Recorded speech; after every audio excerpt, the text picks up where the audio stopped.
و تعالیٰ کے نام سے شروع جو بڑا مہربان اور نہایت رحم کرنے والا ہے۔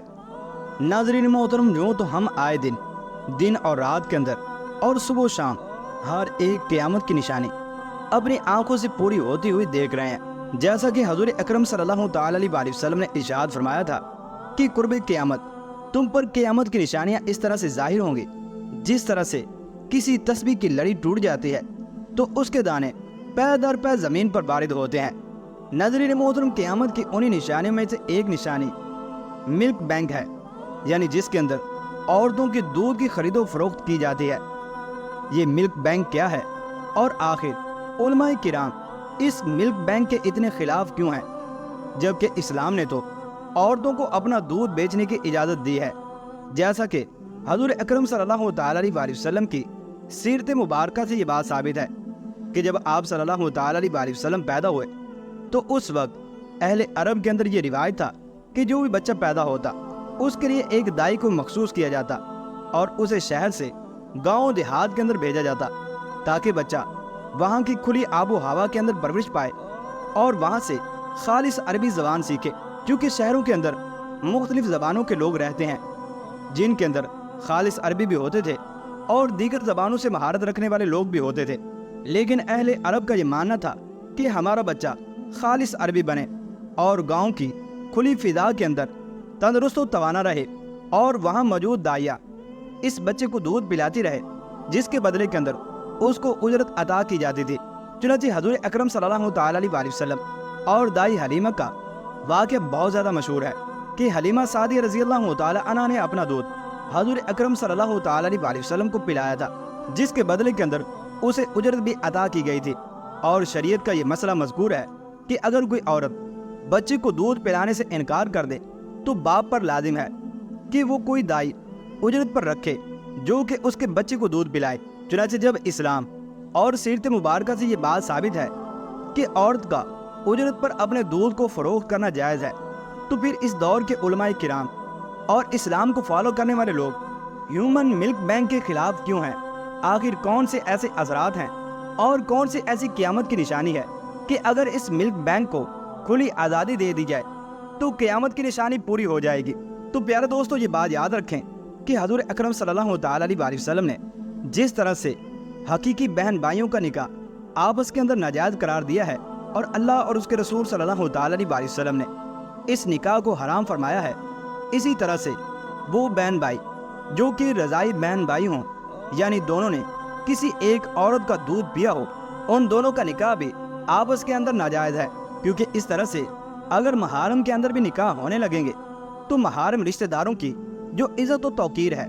وہ ختم ہو جائے گی اور نسب کے محفوظ ہونے کے خطرات بھی لاحق ہو جائیں گے۔ اگرچہ حضور اکرم صلی اللہ تعالیٰ علیہ وسلم کی احادیث مبارکہ اور سیرت طیبہ سے بات معلوم ہوتی ہے کہ عورت کا اجرت پر اپنے دودھ کو پلانا یا پھر بیچنا جائز ہے، تاہم اس زمانے کے اندر اس بنا پر ہیومن ملک بینک کو اجازت نہیں دی جا سکتی کہ وہ عورتوں کے دودھ کو خرید کر آگے فروخت کرے،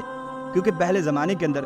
جب دائیاں بچوں کو لے کر جاتی تھی اور ان کو دودھ پلایا کرتی تھی تو یہ بات عام اور مشہور ہوتی تھی اور ہر شخص کو معلوم ہوتا تھا کہ اس بچے کو فلاں دائی نے دودھ پلایا ہے، جس کی وجہ سے ان کا آپس کے اندر نکاح نہیں ہوا کرتا تھا۔ اور اگر کسی بندے نے اس طرح سے نکاح کیا ہوتا تھا تو جب وہ اسلام لاتا تو حضور اکرم صلی اللہ تعالیٰ علیہ وسلم ان کے مابین جدائی کروا دیتے تھے، لیکن چونکہ اس دور کے اندر ہیومن ملک بینک کے اندر کون سی عورت دودھ دے کر گئی ہے اور اس کا دودھ کس کس بچے تک پہنچا ہے اور کس کس بچے نے پیا ہے، اس کا اندازہ لگانا ممکن نہیں، جس کی وجہ سے ہمیں یہ پتہ نہیں چل سکتا کہ کون سا بچہ کس لڑکی کا رضائی بھائی بنتا ہے اور کون سی لڑکی کس لڑکی کی رضائی بہن بنتی ہے، کہ جن کا آپس کے اندر نکاح کرنا جائز نہیں۔ لہذا اگر اسی طرح سے ہیومن ملک بینک کو کھلی آزادی دے دی جائے کہ وہ عورتوں کا دودھ خرید کر آگے فروخت کرتا رہے تو یوں بہن بھائیوں کا نکاح آپس کے اندر شروع ہو جائے گا، جو کہ اسلام کے اندر سخت حرام ہے اور ان کا نکاح کبھی بھی نہیں ہو سکتا۔ چنانچہ اس طرح سے وہ ہمیشہ زنا کاری کے اندر مبتلا رہیں گے اور خود ان کو بھی اس بات کا علم نہ ہوگا، اور یوں قیامت کی ایک نشانی پوری ہو جائے گی، جیسا کہ حضور اکرم صلی اللہ تعالیٰ علیہ وسلم نے ارشاد فرمایا کہ قرب قیامت لوگ اپنی بیویوں سے زنا کریں گے۔ اس کی ایک صورت تو یہ بنتی ہے کہ انسان کوئی ایسا کلمہ منہ سے نکالتا ہے جس کی وجہ سے وہ دائرہ اسلام سے خارج ہو جاتا ہے اور خالصتاً کفر کے اندر داخل ہو جاتا ہے، جس کی وجہ سے اس کا نکاح ٹوٹ جاتا ہے، لیکن اس کو اس بات کا علم نہیں ہوتا اور وہ یوں ہی اپنی بیوی سے قربت کرتا رہتا ہے، جس کی بنا پر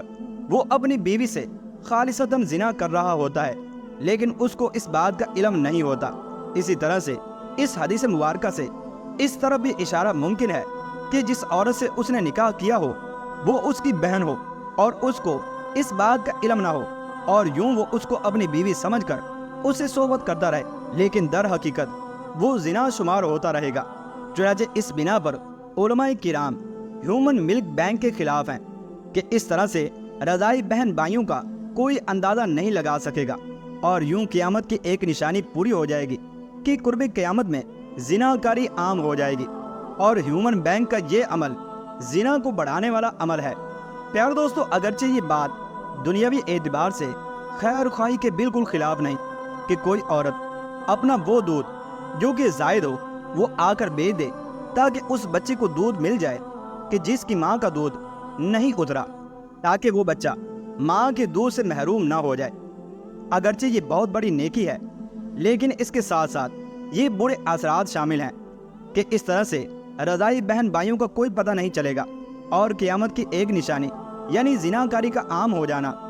یہ بھی ثابت ہو جائے گی۔ اس بڑے خطرے کے سبب علماء کرام ہیومن ملک بینک کے خلاف ہیں، اور ایسا کرنا در حقیقت اسلام ہی کی تعلیمات پر عمل کرنا ہے اور مسلمانوں کو زنا کاری اور حرام کاموں سے بچانا ہے۔ جبکہ بعض ریسرچر کا یہ بھی کہنا ہے کہ ہیومن ملک بینک کے اندر اکثر ایسی خواتین اپنے دودھ کو فروخت کرتی ہیں جو کہ زنا کاری کا دھندا کرتی ہیں، چنانچہ بچہ تو ان کو چاہیے نہیں ہوتا، جس کی بنا پر بچے کا ابارشن کروا دیا جاتا ہے، لیکن جو دودھ بچ جاتا ہے وہ آ کر ایسی عورتیں ہیومن ملک بینک کے اندر اپنے اس دودھ کو فروخت کر دیتی ہیں، جس کے بدلے کے اندر انہیں پیسے دیے جاتے ہیں، اور یوں وہ ایک زنا کے ذریعے سے اترا ہوا دودھ ہوتا ہے، جس کو جو بچہ بھی پیے گا اس کے اندر ناپاکی کے جذبات پیدا ہوں گے، کیونکہ جو بندہ ناپاک چیزیں اور حرام چیزیں کھاتا پیتا ہے اس کے جذبات اور خیالات بھی ناپاک اور حرام کاری کی طرف متوجہ رہتے ہیں، جس کا مشاہدہ ہم اس دنیا کے اندر کرتے رہتے ہیں۔ اللہ تبارک و تعالیٰ سے دعا ہے کہ اللہ تبارک و تعالیٰ ہمیں قرب قیامت کے فتنوں سے محفوظ رکھے۔